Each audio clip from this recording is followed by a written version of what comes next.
Since 1971, when President Nixon took the United States off what was left of the gold standard, the world has operated under a system of money called fiat. The dollar, the pound, the euro are all government fiat currencies. Fiat is a Latin word meaning let it be so.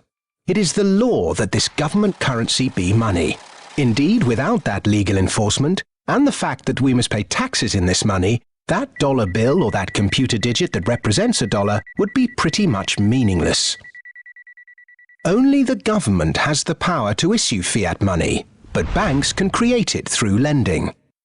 If somebody wants to borrow $10, a bank can create it from nowhere and lend it. It can then charge interest. Banks also create money by lending against an asset, such as a house. They're given the deeds to the house, and they create the money out of nowhere and lend it, at interest of course. Over the last 40 years, since this fiat system of money became the global norm, the supply of money has grown exponentially. In fact, we've seen the greatest growth in the supply of money in history. But who benefits? Of course, those that have the power to issue money, governments and banks. They haven't had to do anything productive, they just create money. Then those companies and individuals that get this money early.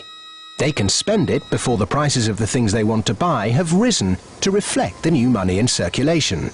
In other words, they get services, products, assets cheap.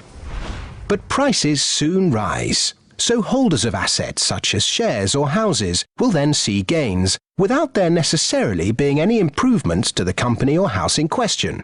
Often, this can lead to speculative bubbles.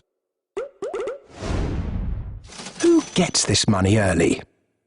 However money is created, be it through lending, fractional reserve banking, financial bailouts, or old-fashioned money printing, banks are always at or near the top of the money-issuing pyramid. Next come corporations who borrow large sums. Those on lucrative government contracts for new ventures, particularly overseas. Banks' associate companies and partners. Those that borrow early and at low rates. And the bank's senior employees. They all quickly get their share of the pie. In some cases, this will come in the form of bonuses. But what about those at the bottom of the pyramid? Those on fixed wages or incomes? Those who live in remote areas? Or those with savings?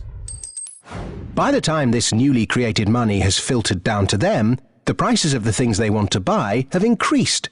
Their savings buy them less, however, and their wages remain largely unchanged. In some cases, they have to take on debt just to be able to afford the things they were previously able to buy, which means they have to go back to the banks.